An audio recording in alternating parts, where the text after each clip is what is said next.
Père, nous te rendons grâce pour cet instant merveilleux que tu nous donnes. La Bible dit, il est beau et doux pour deux frères de demeurer ensemble. Et c'est là où tu déverses ces bénédictions. Nous demeurons ensemble, même si de manière technologique, multimédia, nous aimerons, Seigneur, dans les jours à venir, demeurer ensemble de manière physique. Car tu nous auras donné un lieu, un endroit où on pourra se réunir et nous le ferons pour ta gloire. Père, aujourd'hui, nous allons parler de cette dernière étape du tabernacle. C'est pour ça que notre thème, c'est parlons-en, parce que nous voulons en parler, pour nous aider à préparer notre marche vers le ciel et à comprendre la place de Christ, non seulement dans le salut, mais dans l'humanité tout entière, et la place de Christ dans notre chemin qui nous conduit à Dieu, car c'est lui le médiateur. Et sans Christ, rien ne serait possible. C'est pour ça que nous lui rendons grâce et nous voulons prouver qu'il était, démontrer qu'il était là depuis le commencement. Dans le plan de la grâce, tout le plan de la grâce et tout le plan du salut ne parle que d'une seule personne, de Yoshua Mashiach, Jésus-Christ le juste. C'est lui que nous venons célébrer et nous donnons la gloire pour cet instant merveilleux. Que la parole sorte avec des effets. Pas seulement une théorie, pas seulement une démonstration de sagesse, mais aussi une démonstration de la puissance de Dieu. Qu'il y ait des guérisons, qu'il y ait des miracles qui se fassent et que lui-même, celui qui apporte, le récipient qui apporte la parole, soit impacté. Et que tous ceux qui écouteront soient aussi également impactés. Je veux, Seigneur, que les miracles se fassent. Je peux déjà voir les miracles qui se font depuis que nous avons commencé cette série. Et Seigneur, que les miracles continuent. Nous avons ainsi prié au nom de celui qui est mort, ressuscité le troisième jour, assis à la droite du Père. En son nom, nous avons ainsi prié. Amen. Bien-aimés dans le Seigneur, que la louange et la gloire reviennent à Jésus pour cet instant merveilleux. Nous continuons notre thème, parlons-en. Nous sommes arrivés à la troisième étape. Nous avons fait 4 dimanches parce que le dimanche passé, le docteur Aaron nous a enseigné sur la base. Il a pris tout ce qui avait déjà été dit par rapport au lieu saint. Il nous a rappelé la base, la parole de Dieu. La parole de Dieu, c'est Christ, la connaissance de Dieu, la base. Il nous a enseigné qu'il ne peut pas prétendre pouvoir aller dans le lieu très saint si on n'a pas compris la base. Il nous a dit, vous pouvez venir du parvis où vous avez rencontré la grâce de Dieu. Vous êtes dans le lieu saint où vous êtes enseigné. Cet enseignement-là, cette base-là doit rester dans votre cœur. Cette connaissance de Dieu doit rester dans votre cœur pour vous préparer à pouvoir rentrer dans le lieu très saint. Et c'est de ça que nous allons parler aujourd'hui. Nous avons parlé du parvis, nous avons parlé des ustensiles du parvis, nous avons parlé de l'autel des holocaustes. Nous avions dit qu'il était fait d'airain et de bois, d'acacia. Nous avons parlé de la cuve de rein qui était faite d'airain et des miroirs, composés des miroirs que les femmes ont donnés. On y mettait de l'eau où on se purifiait constamment. Donc le besoin du chrétien de se purifier constamment, purifier tout le temps quand nous entrons dans la présence de Dieu, de tout le temps marcher dans la sainteté, dans la pureté. L'autel des holocaustes, on nous rappelle la croix et on dit ce feu-là ne s'éteint pas. Même le soir, ça veut dire que jusqu'à ce que Christ revienne, la puissance de la croix agira toujours. Et puis nous sommes rentrés dans le lieu saint. Dans le lieu saint, nous avons vu le pain de proposition, les 12 pains de proposition sur la table des pains de proposition. Cette table qui était faite d'acacia, toujours, donc l'image de l'humanité de Christ, et l'or, l'image de sa divinité, sur lequel on a posé 12 pains qui sont les 12 tribus d'Israël. La preuve aussi que c'est Christ qui porte son église, c'est Christ qui nous présente à Dieu. C'est aussi le signe de l'alliance, mais aussi le signe de la parole. Nous sommes nourris par la parole de Dieu, par les commandements de Dieu. Nous sommes nourris dans l'alliance de Dieu. C'était ça de ce que nous avons parlé. Nous avons aussi regardé le chandelier fait entièrement d'or massif, sans acacia, avec d'un seul corps d'or qu'on a tiré 7 branches, une principale et 6 autres à côté qui sortaient du côté. On a mis de l'huile qui se répand, on a parlé de tout ça, des fruits de l'esprit. D'ailleurs, Seigneur soit loué, cette vidéo a été beaucoup reprise, même dans les applications comme TikTok. Que le Seigneur soit loué, parce qu'en tant qu'enfant de Dieu, nous devons utiliser la technologie qui est à notre disposition. Nous avons parlé aussi de l'autel des parfums. Nous avions dit que l'autel de parfum dans le tabernacle se trouvait dans le lieu saint, mais dans le temple de Salomon et de Rhodes, ça sera mis dans le lieu très saint parce que jadis, qu'avant le souverain sacrificateur mettait les parfums au moment où il faisait les lumières et puis il rentrait avec de l'encens. On a dit que pour faire ces parfums-là, il fallait que la braise, donc le charbon, provienne de l'autel des holocaustes, pour pas qu'il y ait un feu étranger. Donc nous avons lié tout à la croix. Je crois que l'explication était assez longue. Vous pouvez toujours revoir les anciennes vidéos. Elles sont sur YouTube, elles sont sur Facebook. Vous pouvez les revoir. On a parlé de la tenture du tabernacle, des 4 couleurs de rideaux. Et voilà, aujourd'hui, nous sommes maintenant à notre dernière étape. On peut parler du tabernacle pendant 2 ans. En prenant rien qu'un élément, on peut parler de l'autel des holocaustes pendant 6 mois. On peut parler de l'autel de la cuve des reins pendant des mois. On peut parler de rien que des tentures, des rideaux, les reins, du parvis. On avait tout donné. On a essayé vraiment de synthétiser un enseignement qui pourrait prendre facilement des années. Vraiment, parce que dans le tabernacle, on peut retrouver la délivrance, on peut retrouver l'adoration, on retrouve le salut, on retrouve la repentance, on retrouve le fait de gagner des âmes, on retrouve la paix, on retrouve la réconciliation, on retrouve la famille, on retrouve tout dans le tabernacle. Vraiment, si on se décide de parler pendant 2 ans du tabernacle, de chaque élément du tabernacle, on se rendra compte qu'on peut retrouver tous les thèmes qui touchent l'Église, le savoir-vivre, la paix, les bénédictions, les dons spirituels, les fruits de l'esprit, tout se retrouve dans le tabernacle. Donc là, nous avons synthétisé en 3 dimanches. Il était impossible, 4 dimanches même, je veux dire, avec le dimanche passé, il était impossible de pouvoir parler de tout, mais nous avons essayé de synthétiser, de donner les bases. Et après, chacun d'entre nous peut toujours lire et d'autres prédicateurs dans les mois à venir inspirés par le Seigneur pourront toujours compléter parce que dans le tabernacle, on tire de tout. En tout cas, voilà, c'était la petite intro, un peu le petit rappel de tout ça. Aujourd'hui, nous sommes dans le lieu très saint. Pour les Israélites, c'est l'antichambre, c'est la chambre la plus importante du tabernacle, le lieu très saint.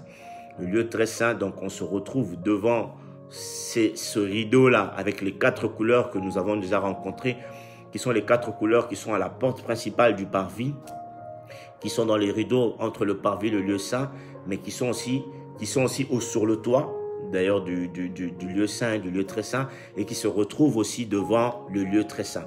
La différence que ces fameuses 4 couleurs que nous avons dit qui étaient le bleu, le rouge, le pourpre et le blanc, on les avait déjà expliqué, le blanc pour la pureté, pourpre pour la royauté, le bleu pour la divinité et le rouge, donc cramoisi, pour le sang, pour le sacrifice de Christ. Tous les 4 couleurs représentaient Jésus et on les retrouve encore devant. Et là, à ce moment-là, on se rend compte qu'au fait, à la différence des autres rideaux, cette fois-ci, il y a des chérubins.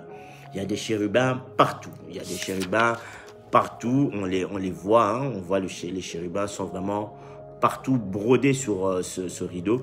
Si vous voulez avoir, les références sont dans la description. Nous avons un peu mis les références en fonction de chaque point que nous allons parler. Pour les rideaux, nous avons Exode 26, 31 à 33. Exode 26, 30. Je vais d'ailleurs lire cela pour pouvoir donner une idée. Exode 26, 31 à 33, nous allons juste lire ça. Aujourd'hui, nous prendrons un peu le temps. Ici, on déborde un petit peu dans le temps, comprenez, parce que c'est la fin de notre enseignement. Alors, 26, 31 à 33, nous y sommes. Alors, ici, la Bible nous dit, « Tu feras un voile bleu, pourpre et cramoisi et de fin lin retors. Il sera artistiquement travaillé, on y représentera des chérubins. Tu le mettras sur 4 colonnes d'acacia couvertes d'or. Ces colonnes auront des crochets d'or et poseront sur 4 bases d'argent. » On avait expliqué que l'argent, c'est le rachat, l'acacia, les reins, c'est la justice de Dieu, l'or, c'est la royauté. On avait parlé de tout ça. L'acacia, c'est l'humanité de Christ, le fait que Christ est appelé le Fils de l'homme. On en a parlé dans les précédentes vidéos. Et on dit, tu mettras le voile au-dessus des agrafes et c'est là en dedans du voile que tu feras entrer l'arche du témoignage. Le voile vous servira de séparation entre le lieu saint et le lieu très saint. 34, on parle maintenant de l'arche. Alors, En regardant un peu par rapport au tabernacle, on se rend compte au fait, quand Dieu donne le plan de Moïse, le plan du tabernacle à Moïse, il commence d'abord par parler du lieu très saint. Il parle du lieu très saint. Il commence par parler de l'arche, il parle de tout ce qui devait être dans le lieu très saint, et puis il parle du lieu saint. Après, quand il a fini le lieu saint, il parle du parvis. En fait, Dieu veut d'abord que l'homme puisse comprendre Dieu. Donc, il voulait d'abord manifester sa révélation. On regarde même dans l'histoire, les hommes ont d'abord connu la divinité de Dieu avant de comprendre Dieu parmi les hommes. Je m'explique. Au début, quand Dieu s'est révélé à l'homme, quand Dieu s'est révélé à Abraham, Dieu était pleinement Dieu dans sa divinité. Donc c'est ça le lieu très saint. Et puis petit à petit, il commence à se rapprocher de l'homme parce qu'il se rend compte que dans sa divinité comme il est, l'homme ne peut pas encore le comprendre. Il se rapproche de l'homme et on arrive jusqu'au parvis. Mais maintenant l'homme, pour comprendre la divinité de Dieu, il doit d'abord comprendre Dieu par rapport au parvis Christ. Christ Emmanuel venu par Dieu parmi les hommes, ce Christ-là qui a été homme, qui a mangé, qui a bu, c'est d'abord ce Christ-là qu'on rencontre, ce Christ homme-là. Et puis petit à petit, on se rapproche de Dieu, on entre, nous on fait le contraire. Dieu s'est manifesté au long, d'abord dans sa divinité pour venir maintenant dans une humanité pour que l'homme puisse mieux le comprendre. Mais l'homme maintenant, quand il a vu ce fameux Dieu-là parmi les hommes, pour rentrer dans la profondeur de ce Dieu-là qui n'est pas que le Fils de l'homme, donc Jésus, il se rapproche, il entre, il va petit à petit, il dépasse le parvis, il dépasse le lieu saint et puis il arrive dans le lieu très saint où il est ébahi, il comprend que ce Jésus-là, Fils de l'homme, au fait, c'est le Dieu créateur. Donc c'est cette manière-là, donc Dieu voulait montrer, au fait, se présenter à l'homme et c'est de cette manière aussi qu'il présente le tabernacle. Donc ici, il parle du lieu très saint, il parle du rideau. Il dit ce rideau-là va séparer le lieu saint et le lieu très saint. Et cette fois-ci, il y a des chérubins. Les chérubins, on les retrouve dans Genèse 3, 24. Dans Genèse 3, 24, on retrouve les chérubins. La Bible nous dit, quand l'homme a péché, l'homme a été chassé du jardin, Dieu a mis à la porte du jardin d'Éden des chérubins avec des épées flamboyantes pour empêcher à l'homme de revenir dans le jardin d'Éden. Ils étaient placés là pour que l'homme ne revienne plus. Mais on se rend compte ici que les chérubins ici, qui sont placés dans le tabernacle, qui sont sur la toiture, qui sont sur le rideau, eux n'ont pas d'armes. Ils sont désarmés. On se pose la question, on se dit, mais comment? Dans le jardin d'Éden, ils étaient armés. Ils empêchaient à l'homme de pouvoir entrer, mais ici, ils sont désarmés. On a dit ici au début que le tabernacle n'est que l'ombre des choses à venir. Cela annonce la grâce de Dieu. Cela voulait simplement dire que les chérubins qui étaient postés armés pour empêcher à l'homme pécheur d'entrer dans la présence de Dieu, cette fois-ci, quand Christ est venu, il est mort. C'est pour cela qu'on voit l'autel des holocaustes. Il y a eu un sacrifice, il y a eu le sang qui a coulé. Comme le sang a coulé, la Bible nous dit ceci, Christ est entré avec son propre sang dans un tabernacle céleste, c'est dans Hébreu, qui n'a pas été fait de main d'homme. Avec ce sang-là, il a même purifié les choses célestes. Est-ce que ça, ce n'est pas une grâce? Est-ce que quelqu'un peut dire Amen? Parce que Christ a versé son sang pour que nous ayons accès. Christ s'est présenté avec son propre sang. Il a subi la justice de Dieu. Il a subi le courroux de Dieu. Et quand il a subi cette justice de Dieu, les chérubins qui étaient armés pour frapper étaient désormais désarmés parce qu'il y avait déjà eu le sang qui a coulé. La Bible dit, sans effusion de sang, il n'y a point de pardon de péché. Christ a versé son sang pour que l'homme qui découvre Dieu puisse maintenant rentrer, comprendre la toute divinité de Dieu. Pour que le Dieu qui s'était révélé à Abraham, que les anciens n'avaient pas compris, puisse être compris maintenant, pas seulement sous la forme d'un fils de l'homme, mais sous la forme de Dieu dans sa totalité, parce que celui qui rentre dans le lieu très saint, lui-même devient à l'image de Dieu. C'est pour cela que Romains 8 nous dit, ceux qu'il a connus d'avance, il les a prédestinés, il les a appelés à être à l'image de son fils. Mais qui est son fils? Christ Jésus, le Fils de l'homme, c'est le Fils de Dieu. La Bible dit dans Hébreux 1, c'est l'empreinte du Dieu vivant, c'est la représentation de Dieu, c'est l'image de la gloire de Dieu, c'est Dieu lui-même. Alors, quand nous avons compris ce Dieu-là, quand nous avons accepté Jésus, nous rentrons maintenant dans le lieu très saint. Nous avons cet accès. Comme on dit dans Ézéchiel, vous avez désormais le libre accès. On le dit d'ailleurs dans Hébreu aussi. Vous avez le libre accès dans la présence de Dieu. Comme nous avons ce libre accès dans la présence de Dieu, désormais, tous ceux qui rentrent dans la présence de Dieu deviennent à l'image de Dieu. Nous allons expliquer ça. Et les chérubins ne peuvent plus frapper Dieu, ne peuvent pas frapper Dieu. Les chérubins ne peuvent pas toucher à Dieu. L'homme pécheur est mort à la croix, il y a le sang qui a coulé, mais celui qui se présente en ce moment-là, c'est Dieu lui-même. Alors quand nous entrons dans la présence de Dieu, nous n'entrons pas comme des hommes ayant la chair et le sang, parce que la Bible dit la chair et le sang n'hériteront pas le royaume des cieux. Mais quand nous entrons dans la présence de Dieu, nous sommes enveloppés de la grâce de Dieu. Nous sommes enveloppés du Saint-Esprit parce que nous avons rencontré le chandelier avant. Parce que nous avons mangé les pains des propositions. Parce que nous avons donné notre adoration. Nous avons fait monter l'encens. L'encens, c'est aussi le symbole de la divinité. D'ailleurs, quand Christ est né, ils lui ont amené le myrrhe, ils lui ont amené de l'or, ils lui ont amené de l'encens. Le symbole de la divinité. Quand nous avons fait monter ce symbole de la divinité, notre odeur se confond. On nous dit, dans le lieu très saint, le souverain sacrificateur qui n'entrait qu'une fois l'an, il entrait avec de l'encens qui faisait asperger. La seule odeur qui était admise dans le lieu très saint, c'était l'odeur de l'encens, cette odeur de la divinité. Alors l'homme qui est entouré de la divinité de Dieu, alléluia, qui est entouré du Saint-Esprit. C'est pour cela que même dans un bus, quand tu pries, tu rentres dans la présence de Dieu. La Bible dit, Christ est venu, il a libéré les captifs. Dans Psaume, on nous dit, il a libéré et il les a emportés avec lui, il les a amenés avec lui. Qui étaient ces captifs? C'était nous. Et il a fait des dons aux hommes. Il nous a fait des dons. Au travers de ces dons-là, nous pouvons les utiliser comme des dieux. C'est pour ça que la Bible dit la vie et la mort, qui sont des attributs de Dieu, sont au pouvoir de la langue. La vie et la mort sont des attributions qui nous ont été données parce que nous sommes maintenant à l'image de Christ. C'est pour ça que Christ, ayant cette attribution, pouvait même devant la tombe de Lazare dire, Lazare sort, et Lazare, il pouvait ressusciter les morts. C'est pour ça que même la mort n'a pas pu retenir le Dieu créateur, Jésus-Christ. La Bible dit, tout a été créé par lui et pour lui. Étant enfants de Dieu, étant à l'image de Dieu, nous rentrons dans cette divinité. Nous sommes entourés de l'encens, nous sommes entourés de l'aspect divin. Les chérubins sont désormais désarmés parce que c'est Christ qui voit.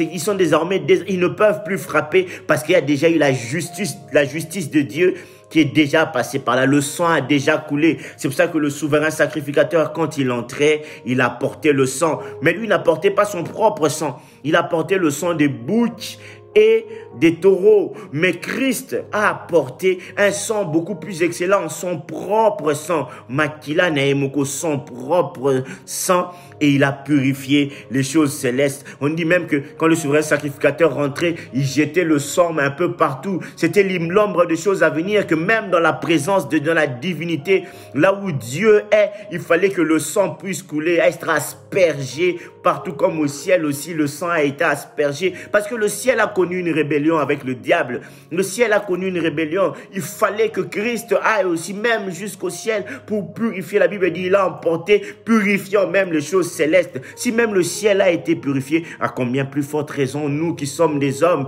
nous qui recevons le sang de Jésus, ne sommes-nous pas purifiés? Alléluia. Est-ce que quelqu'un peut dire amen avec moi?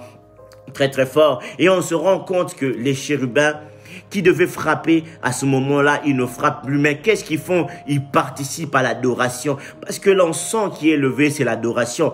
Ils aussi participent dans l'adoration. Alléluia, je suis dans la joie. Parce que je me rends compte que Christ a payé le prix. Tous ceux qui, là où je devais être condamné, frappé, Je ne suis plus frappé, bien au contraire, on m'a donné une nature divine, bien au contraire, je suis à l'image de Christ. C'est pour cela que la Bible dit, Christ a fait de nous des héritiers de Dieu, a fait de nous des héritiers de Dieu et co-héritiers avec lui, ayant porté l'image du grand frère. Désormais, ce n'est plus comme Jacob qui se présente et on dit, les poils et l'odeur, c'est Ésaü, mais la voix, ce n'est pas la voix d'Ésaü. Désormais, nous-mêmes l'odeur, même la peau, même la voix. C'est pour ça que l'apôtre Paul pouvait dire, ce n'est plus moi qui vis, le moi est mort. Le moi est mort, je suis mort, parce que la Bible dit, toute personne qui a vu Dieu meurt. Quand nous voyons Dieu, nous mourrons encore jusqu'aujourd'hui. Nous mourrons parce que celui qui voit Dieu meurt. Mais qui est-ce qui meurt? Celui qui n'est pas préparé, celui qui n'est pas sanctifié meurt, parce que quand on voit Dieu, le péché ne résiste pas. Mais celui qui s'est approché de Dieu meurt, le vieil homme meurt, l'ancien moi meurt, celui que j'étais avant, le pécheur meurt. Désormais, c'est une nouvelle nature. C'est une nouvelle personne qui jaillit. Cette personne-là est recouverte de la grâce de Dieu. Cette personne-là vit dans la sanctification. Cette personne-là est à l'image de Christ parce que le vieux moi est mort, enterré. Paul pouvait dire, ce n'est plus moi qui vis. Le Paul d'avant est mort, le Paul persécuteur, le Paul pécheur est mort. Désormais, c'est quelqu'un d'autre que vous voyez. Cette personne que vous voyez devant vous, c'est Jésus-Christ. Alléluia.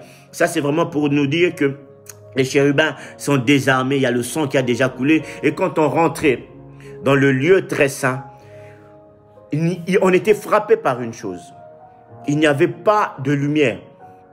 Pas de lumière, comme j'ai dit, la seule odeur, c'était l'encens. Pas de lumière, pas de bruit. Il y avait tellement une grosse épaisseur des tissus qu'on ne pouvait même pas entendre ce qui se passait dehors. La lumière du soleil ne pouvait pas entrer.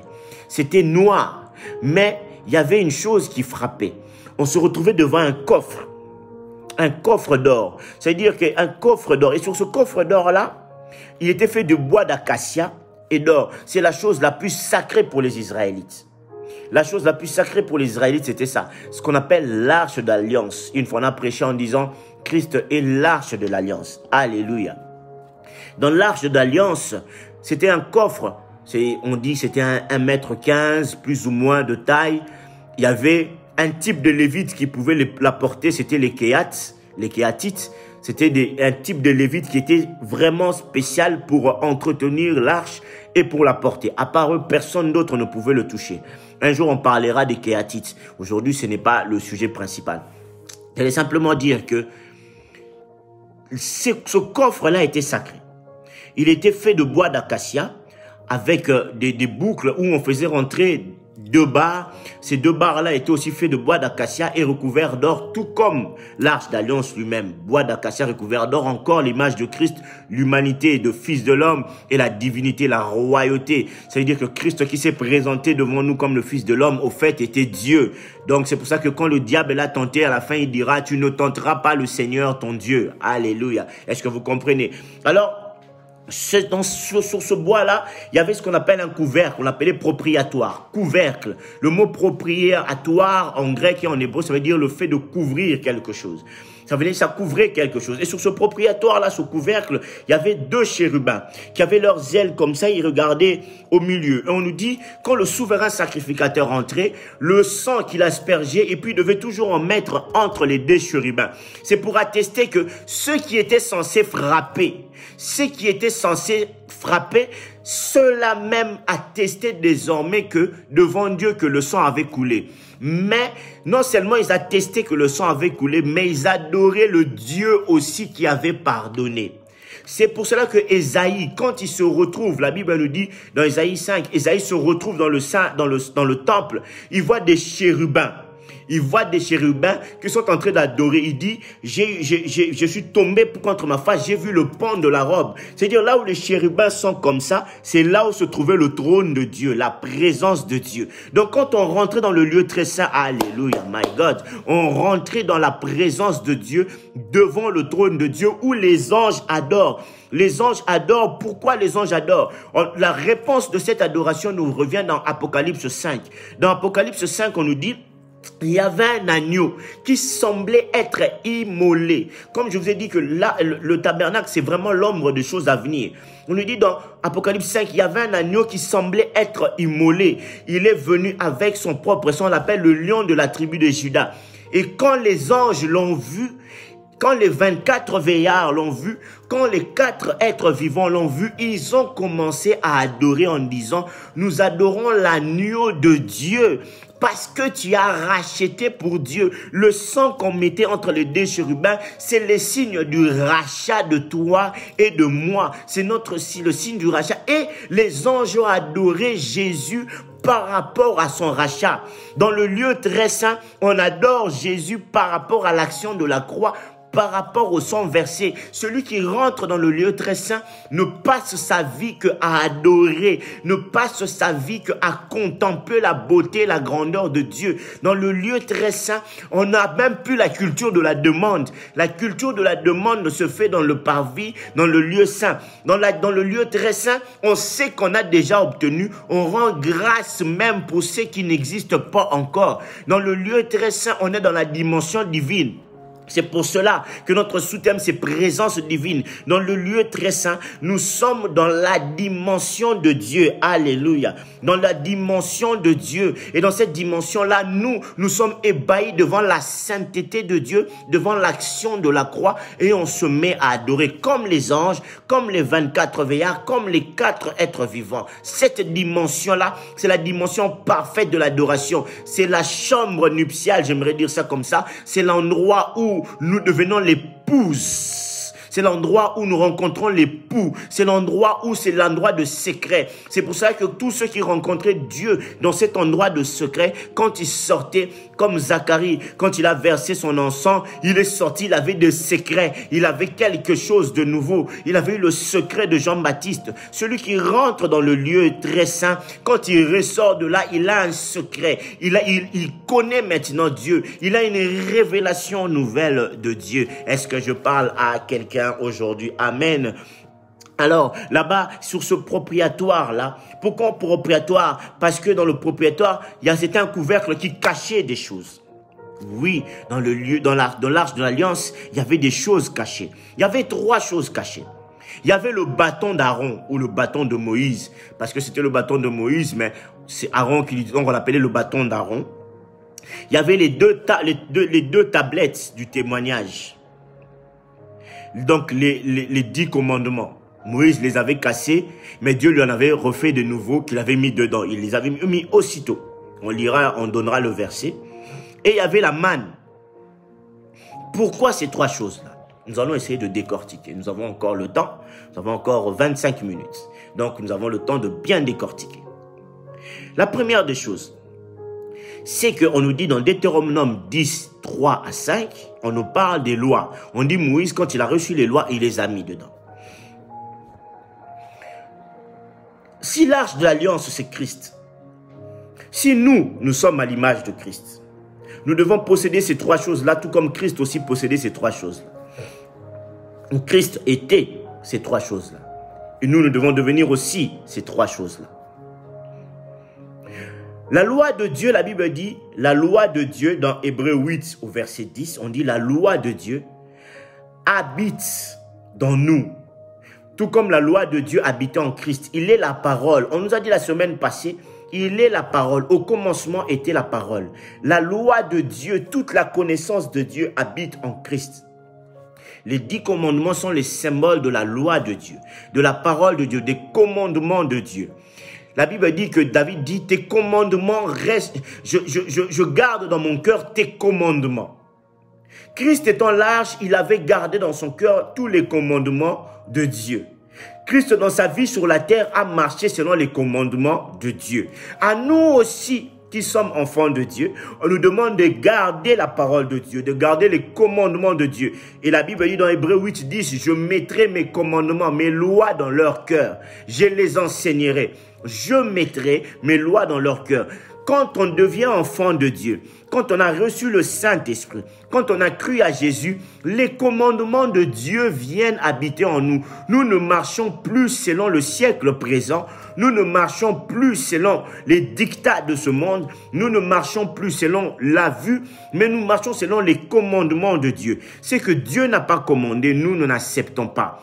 Là où le monde peut mettre des lois, peut vouloir nous obliger d'accepter des choses, mais si cela n'est pas selon les commandements de Dieu, nous ne l'acceptons pas. Parce que Christ, quand il était sur terre, il n'a pas marché selon les commandements des hommes, selon les pensées des hommes. Non, il a marché selon les commandements de Dieu, lui qui était la parole. Et nous marchons selon la parole de Dieu, selon les commandements de Dieu. Nous gardons cette connaissance de la parole de Dieu dans notre cœur pour ne pas nous perdre. David a dit, je garde ta parole dans mon cœur pour ne pas me perdre. Je garde tes préceptes, tes commandements dans mon cœur pour ne pas me perdre. Pourquoi? Parce que la Bible dit, ta parole est une lampe à mes pieds. C'est les commandements de Dieu qui nous guident sur le chemin à suivre. C'est les commandements de Dieu qui nous montrent le chemin pour arriver au ciel. C'est le commandement de Dieu qui nous montre qu'est-ce qu'il faut faire pour plaire à l'époux. Toute femme connaît ce que son mari a besoin, ce que son mari aime. Toute femme. Il y a des hommes qui peut-être ne mangent pas sans que, si la maison n'est pas balayée, ne veut pas manger. La femme le sait. Il y a peut-être des hommes qui savent que moi, il ne peut pas sortir s'il a fait quelque chose. Et sa femme le sait. Donc, une femme connaît les préceptes et connaît tout ce que dont son homme a besoin. Nous, pour comprendre Dieu, parce que nous sommes l'épouse, on ne peut pas parler à la place de Dieu. Dieu, c'est l'époux, nous, c'est l'épouse. Mais en tant qu'épouse, nous connaissons, nous savons ce qui convient pour plaire à Dieu. De la même manière dont Rebecca savait quel était le plat préféré d'Isaac. Quand elle a appelé Jacob, elle a dit, viens, ton frère risque d'avoir la bénédiction. Mais moi, je sais ce que je dois préparer pour ton père. Je sais ce que je dois lui préparer, ce qu'il aime manger. Et quand elle a préparé, quand elle a mis les poils sur son fils, quand elle a mis les habits d'Ésaü, elle savait, elle connaissait le secret du cœur de son mari. Une épouse, l'Église doit connaître le secret du cœur de Dieu. La Bible dit, le Saint-Esprit vient et sonde même le cœur de Dieu. Une église qui marche selon le Saint-Esprit sonde même le cœur de Dieu. C'est pour cela que Rebecca, en venant, elle a écouté tout ce que Eliezer lui a dit. Elle a posé des questions. La Bible, la tradition juive nous dit qu'elle posa beaucoup de questions pendant tout le trajet. Et Eliezer lui expliqua. Ce qui fait que quand elle a vu Isaac, elle a directement compris. Elle a dit, est-ce que c'est lui? On lui a dit oui. Tout comme nous, quand Christ reviendra, quand la trompette va sonner, oh, quel merveilleux jour ça sera. Nous, l'église, nous reconnaîtrons l'époux. Tout comme Rebecca a reconnu l'époux de loin. Nous reconnaîtrons l'époux parce que nous avons gardé les commandements dans notre cœur. Nous reconnaîtrons l'époux, nous monterons à la rencontre de l'époux. Tout comme Christ descendra dans une certaine hauteur, et nous, l'église, nous allons le rejoindre. Tout comme la Bible nous dit, quand Rebecca a vu, elle est descendue de son chameau, elle a couru vers Isaac. Isaac aussi a couru vers Rebecca. Ils se sont rencontrés au milieu. Tout comme nous aussi, nous monterons pour aller à la rencontre de l'époux, parce que nous avons gardé les préceptes, parce que nous savons, nous connaissons les commandements, nous connaissons ce que aime l'époux, nous savons comment toucher le cœur de l'époux. C'est pour ça que les commandements de Dieu sont restés couverts dans l'arche de l'alliance. Alléluia. On nous dit, il y avait aussi, à part ça, il y avait la manne dans Exode 16. Si vous lisez dans Exode 16, vous comprendrez la manne. C'est le pain qui venait du ciel, cette nourriture qu'on ne pouvait pas garder plusieurs jours. Mais exceptionnellement, Dieu avait demandé qu'un échantillon de la manne soit mis dans l'arche d'alliance. Et cette manne-là ne pourrissait pas. Cette manne qui, quand on la gardait un jour, pourrissait. Mais dans l'arche d'alliance, elle ne pourrissait pas. Parce que la parole de Dieu, le pain du ciel, Christ lui-même, il a dit dans Jean 6, je suis le pain du ciel. La parole de Dieu ne pourrit pas. On peut te prêcher du 1er janvier au 31 décembre, Jésus revient bientôt. Jésus revient bientôt. Répentez-vous. Vous remarquerez que quand Jean-Baptiste est venu, il a dit, répentez-vous. Quand Christ est venu, il a dit, répentez-vous. Quand les apôtres sont venus, ils ont dit, répentez-vous. Nous aussi, nous disons aujourd'hui, répentez-vous. On peut te dire, répentez-vous. On peut te dire, Jésus-Christ revient bientôt. On peut te parler de l'amour de Dieu, de l'amour du prochain. On peut te dire beaucoup de choses, mais Tu dois savoir que cela ne pourrit pas, cela ne s'abîme pas. La parole de Dieu ne s'abîme pas, ça ne change pas. Les gens ne peuvent pas moderniser la parole de Dieu, ne peuvent pas changer la parole de Dieu. Elle reste la même. La manière dont elle est sortie, la Bible dit, n'a rajouté rien, n'enlevé rien du tout. On a parlé des commandements de Dieu qui restent dans notre cœur. D'ailleurs, la Bible dit, Dieu résume les commandements de Dieu en deux choses. Il dit, tu aimeras le Seigneur, ton Dieu, et tu aimeras ton prochain. Ce fameux commandement de Dieu qui est dans notre cœur, c'est d'aimer Dieu et son prochain. Et aussi, ce commandement-là est appuyé par la parole, le pain qui vient du ciel, c'est Christ. Et dans Apocalypse 2, au verset 17, on nous dit, à ceux qui auront vaincu, ceux qui seront l'épouse, on leur donnera de la manne cachée. Il y a une manne cachée, un repas succulent. Et cette manne cachée qui est Jésus, qui nous attend. On nous dit, ceux qui auront vaincu, on leur donnera la manne cachée. Ceux qui auront accepté, on leur donnera la manne cachée. Moi, j'ai hâte de pouvoir aller auprès du Seigneur, de pouvoir rencontrer le Seigneur, de pouvoir rejoindre tous ceux qui nous ont précédés. J'ai hâte de monter, d'écouter le son de la trompette pour manger de la manne cachée. On nous dit, on leur donnera des robes, mais on leur donnera aussi la manne cachée. S'il y a quelqu'un qui a hâte comme moi de manger de la manne cachée, est-ce qu'il peut dire Amen, Alléluia? La manne cachée, c'est la récompense des élus. Et la troisième chose, on nous dit, c'est le bâton d'Aaron. Le bâton d'Aaron, ce fameux bâton de pouvoir que possédait Moïse, que Aaron a eu aussi. On nous dit, il y a une histoire magnifique dans Nombre 17, 1 à 11. On nous dit que les tribus d'Israël commençaient à parler en disant pourquoi c'est toujours Moïse, pourquoi c'est toujours à Moïse et à Aaron à qui Dieu parle. Nous aussi, on aimerait que Dieu puisse nous parler. Dieu a dit, vous allez prendre 12 bâtons par tribu, vous allez tous le mettre dans le lieu très saint. Le bâton qui va fleurir sera alors ce bâton-là que je vais agréer. Donc on a pris le bâton de Moïse pour la tribu de Lévi. On a mis ça dans le lieu très saint. En une journée, on nous dit en une journée, ils sont revenus le lendemain. Non seulement le bâton avait fleuri, mais il a même sorti des fruits. Il y a un mystère qui est caché là-dedans. Et c'est ce bâton-là avec ses fleurs, avec ses fruits, qu'on a mis dans l'arche de l'alliance. Le bâton de Moïse, le bâton du pouvoir, de la royauté, du symbole du pouvoir, on a mis là-dedans. Mais pourquoi c'est ce bâton-là qu'on met? Là, on ne va pas parler d'abord du symbole de pouvoir. On va parler de quelque chose de fort, de la résurrection. Christ est la résurrection. Christ ramène à la vie ce qui était mort. Il est venu, il a dit, je suis venu inaugurer une année de grâce. On nous dit en une journée, ce bâton qui pendant des années, vous savez, Moïse arrive au désert à l'âge de 40 ans. Il passe 40 ans dans le désert. Pendant 40 ans, il avait ce bâton-là. Et quand il a guidé Israël, pendant presque 40 ans encore, il avait ce bâton. Donc ce bâton, ça faisait presque 80 ans qu'il était sec. Mais un bâton qui était sec depuis tant d'années, il était sec, ce bâton de berger. Quand on l'a mis dans la présence de Dieu, il a sorti des fleurs, il a sorti des fruits, il a renaît. J'aimerais dire à quelqu'un, quand vous êtes dans la présence de Dieu, quand vous entrez dans l'année de grâce qui a été inaugurée, parce qu'on a dit une journée, une seule journée, une année de grâce que Christ est venu inaugurer. Cette année de grâce-là se terminera que quand Christ reviendra. J'aimerais dire que cette année de grâce qui a été inaugurée dès que Christ est venu, jusqu'à aujourd'hui, cette année continue, cette année de grâce spirituelle qui continue. Pendant cette année de grâce, tous ceux qui rencontrent Christ, tous ceux qui s'approchent de Dieu, qui rentrent dans la présence divine, qui rentrent dans la présence de Dieu, toutes ces personnes-là sont appelées à renaître. Toutes ces personnes-là sont appelées à revivre. Mais non seulement ils vont renaître, on va connaître leur nature. Parce que personne ne savait que ce bâton-là était un amandier. Quand il a été mis dans la présence de Dieu, il a commencé à renaître.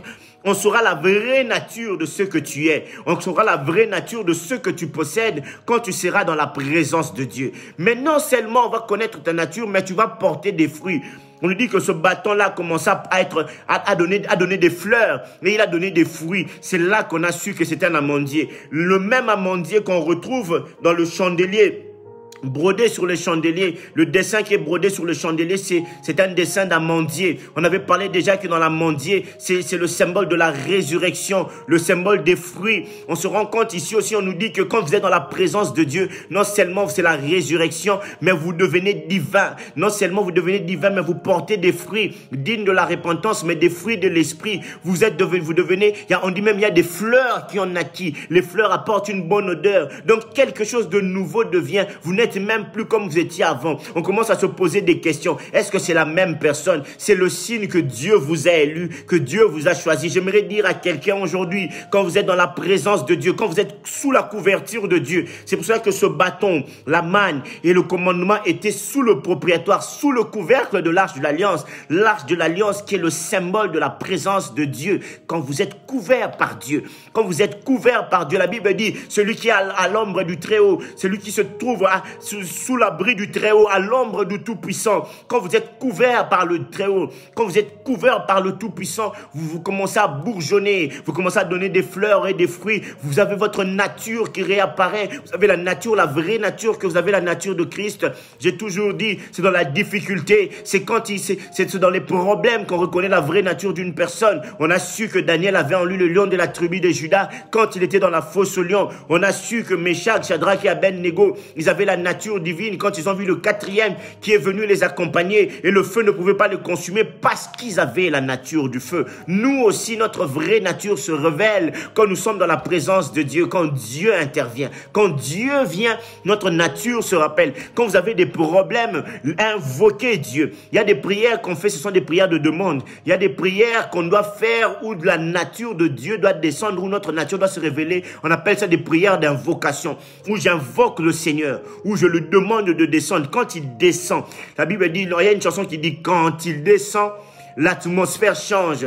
Quand il y a transfert entre le ciel et quand il descend, tout s'arrête. Donc quand Dieu descend, l'atmosphère change, les choses changent. Même nous aussi dans la présence de Dieu, nous changeons. C'est pour ça que David ayant compris que c'est dans la présence de Dieu qu'il ne peut que changer, c'est dans la présence de Dieu que sa vraie nature va se révéler, qu'il a dit dans Psaume 27,4 que ce que je désire ardemment, c'est de rester dans ta présence. Dans Psaume 65, il dira même, heureux ceux que tu as admis dans ta présence. Quand tu as été admis dans la présence de Dieu, c'est pour que tu puisses changer. C'est pour que tu puisses bouger. Parce que la présence de Dieu, c'est la chambre des secrets. C'est la chambre haute. Les apôtres étaient dans la chambre des secrets, étaient dans la présence de Dieu. C'est pour cela que eux qui étaient timides et qui avaient peur, leur nature a changé. Ils sont sortis, ils ont parlé avec force et puissance. Parce que désormais, ils avaient la nature du vent, ils avaient la nature du tonnerre, ils avaient la nature du feu. Ce sont les choses qui se sont manifestées le jour de la Pentecôte. C'est pour cela que la Bible dit, il a fait de ses serviteurs des vents et de ses anges des flammes de feu.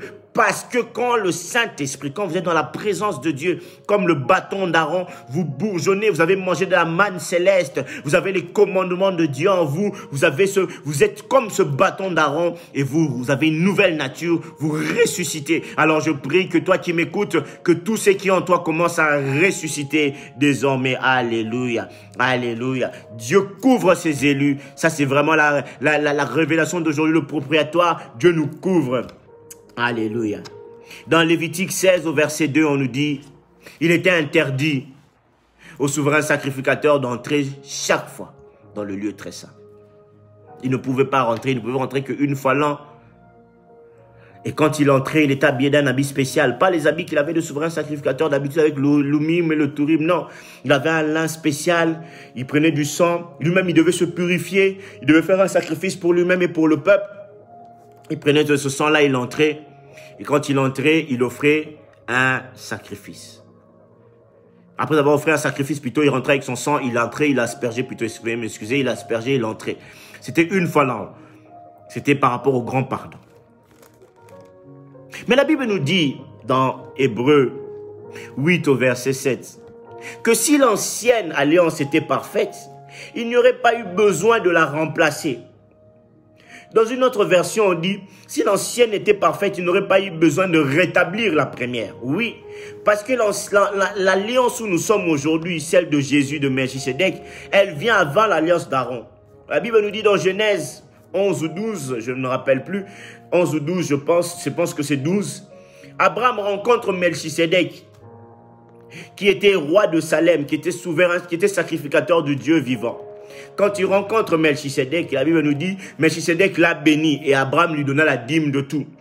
Dans Hébreu, on nous dit, celui à qui Abraham a donné la dîme de tout est vivant. Melchisedec. Et Dieu, dans Hébreu 2, chapitre 2, chapitre 3, on nous dit, à aucun souverain sacrificateur né de femme, Dieu a dit, tu es mon fils bien-aimé. À aucun, on lui a dit, assis-toi à ma droite. Mais Christ, on lui a dit, tu es mon fils bien-aimé, assis-toi à ma droite et je ferai de tes ennemis mes marchepieds. Si les souverains sacrificateurs du temps de Moïse entraient en fonction par serment, la Bible nous dit, mais pour Christ, Dieu a juré lui-même que tu es sacrificateur selon l'ordre de Melchisedec. Donc l'ordre de Christ vient avant l'ordre d'Aaron.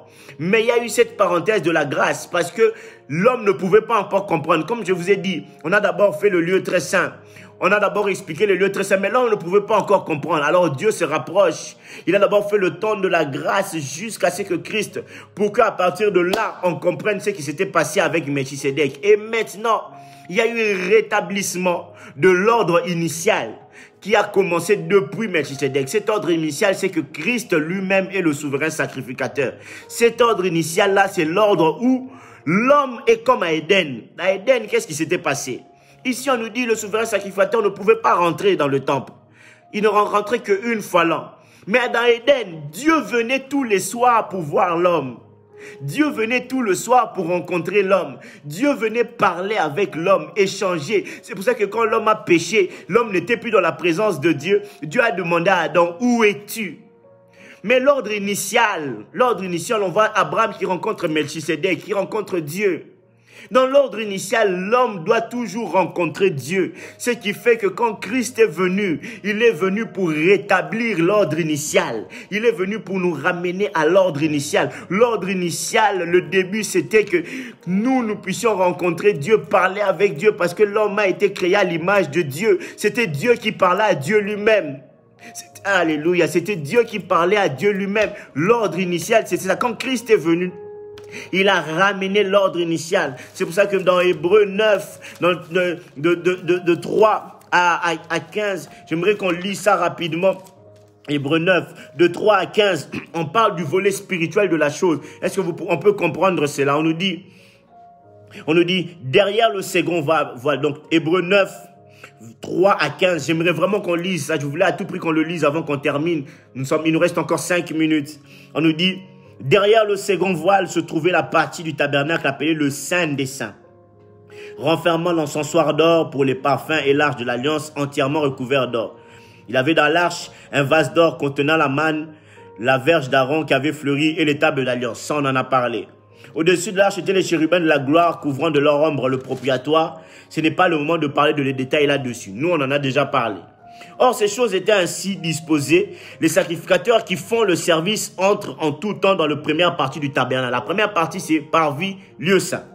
Et dans la seconde, le souverain sacrificateur seul entre une fois par an, non sans y apporter du sang qu'il offre pour lui-même et pour les peuples du péché. Lui-même, il offre le sang. Alléluia. Le Saint-Esprit montrait par là que le chemin du lieu très saint n'était pas encore ouvert tant que le premier tabernacle subsistait. Tant qu'il y avait encore ce système-là mosaïque, il n'était pas encore possible pour que l'homme recommence à voir Dieu. Oh, alléluia.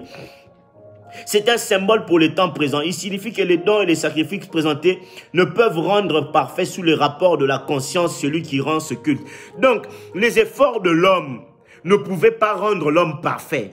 Là où même tu es, si tu luttes contre un péché, je prie que si tu luttes contre un péché, ne lutte pas avec ta propre énergie. Lutte avec Dieu parce que tu ne peux pas te rendre parfait par toi-même. C'est difficile, c'est quasiment impossible, tu as besoin de Dieu. Et ils étaient avec les aliments, les boissons, les diverses additions, les ordonnances charnelles imposées seulement jusqu'à une époque de réformation. Toutes ces choses-là n'étaient que pour aider l'homme à pouvoir essayer, mais ça ne marchait pas. On voit dans les églises, 40 jours de jeûne, 50 jours de jeûne, 60 jours de jeûne. Les gens oublient simplement de rentrer dans la vraie présence de Dieu, d'être des vrais adorateurs, de garder les commandements de Dieu. Mais les gens multiplient les séries de jeunes, de ceci, cela, mais ils n'ont toujours pas la délivrance, ils ne changent toujours pas parce qu'ils n'ont pas compris. Et l'Hébreu nous dit, toutes ces choses-là ne peuvent pas fonctionner si on n'associe pas Dieu. Alléluia. Mais Christ, au verset 11, oh là là, ça c'est beau. Mais Christ est venu comme souverain sacrificateur de biens à venir. Il a traversé le tabernacle plus grand et plus parfait qui n'est pas construit de main d'homme. C'est-à-dire qu'il n'est pas de cette réalisation, oh Yanzambe, ce que Dieu avait inspiré à Moïse.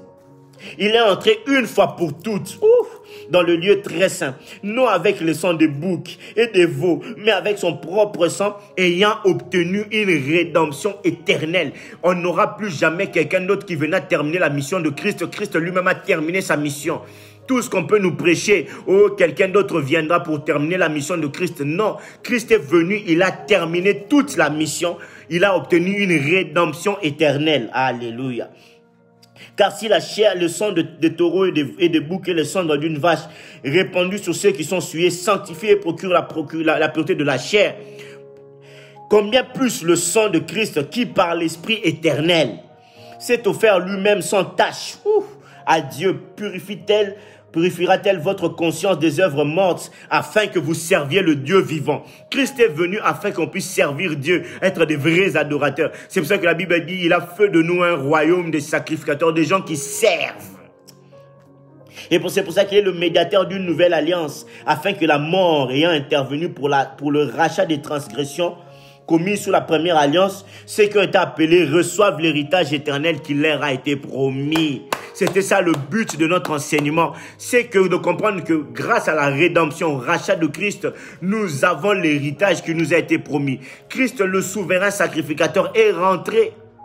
Il est rentré dans le Saint des Saints, il a obtenu la rédemption éternelle, il a basculé les choses, il nous a ramené à l'état initial. Désormais, nous avons le libre accès. On nous dit ici, le voile était là. Mais quand Christ est mort, la Bible nous dit que le voile du temple s'est déchiré en deux, laissant accès à l'homme de pouvoir entrer. L'homme désormais peut entrer. Maintenant, c'est retour à Éden. On peut parler à Dieu. On est devenu Dieu. On peut commander. La Bible dit, celui qui te maudira sera maudit. Celui qui te bénira sera béni. Celui que toi tu béniras sera béni. Celui que toi tu maudiras sera maudit. Ça, c'est des attributs de Dieu, ça, qu'on a donné à l'homme. Maintenant, l'homme rentre dans la présence de Dieu. Il peut voir Dieu. L'homme, maintenant, recommence à dialoguer avec Dieu. Même si je suis dans les toilettes, je prie, Dieu m'écoute. Même si je suis dans la voiture, je prie, Dieu m'écoute. Même si je suis dans mon lit, je prie, Dieu m'écoute. Partout, Dieu peut m'écouter. Partout, je peux avoir libre accès. C'est pour ça que la Bible dit désormais, vous avez le libre accès. Vous avez le libre accès. Nous avons ce libre accès de rentrer dans la présence de Dieu. Alléluia. Nous avons ce libre accès. Et la Bible nous dit dans Hébreux 10, 19 à 22. Ainsi donc, frères, nous avons au moyen du sang de Jésus une libre entrée dans le sanctuaire, par la route nouvelle et vivante qu'il a inaugurée pour nous au travers du voile. Alléluia. Au travers du voile, c'est-à-dire de sa chair. Le voile qui a été percé, déchiré, c'est la chair de Christ. Quand Christ est mort, c'est pour que le voile... On vous avait dit que le voile avait 4 couleurs. C'était l'image de Christ. Quand le voile a été déchiré, c'est la chair de Christ déchirée, nous permettant d'entrer désormais. Les chérubins ne peuvent plus nous frapper. Nous sommes dans la présence de Dieu. Alléluia. Approchons-nous donc avec un cœur, sœurs. Attends, ça la lissoum. Tu as même ça, toi, ça lissoum. Approche-toi d'une manière sincère. Dieu te pardonne. Dans la plénitude de la foi, les cœurs purifiés d'une mauvaise conscience. Sois purifié de la mauvaise conscience.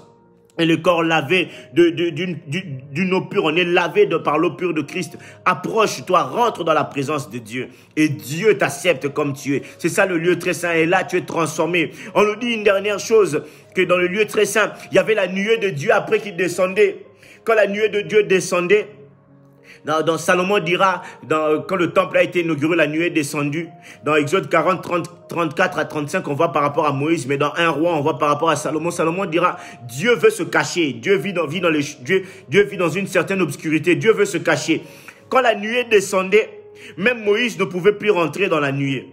Même Moïse ne pouvait pas entrer s'il n'était pas appelé. Mais nous, désormais, quand la nuée descend, Justement, c'est là que nous nous aimons. Quand la nuée de Dieu descend, quand la présence de Dieu descend, elle descend pour nous faire du bien. Cette fois-ci, ce n'est plus que nous avons peur d'entrer dans la nuée comme les prêtres ou comme Moïse. Quand la nuée descendait, ils ne pouvaient pas avoir accès. Nous avons accès. Nous entrons désormais dans la nuée de Dieu. Nous rentrons dans la présence de Dieu. Nous profitons de la présence de Dieu. Quand la nuée descend, au contraire, elle nous protège, elle nous couvre. La Bible dit quand la nuée est là, rien ne peut entrer.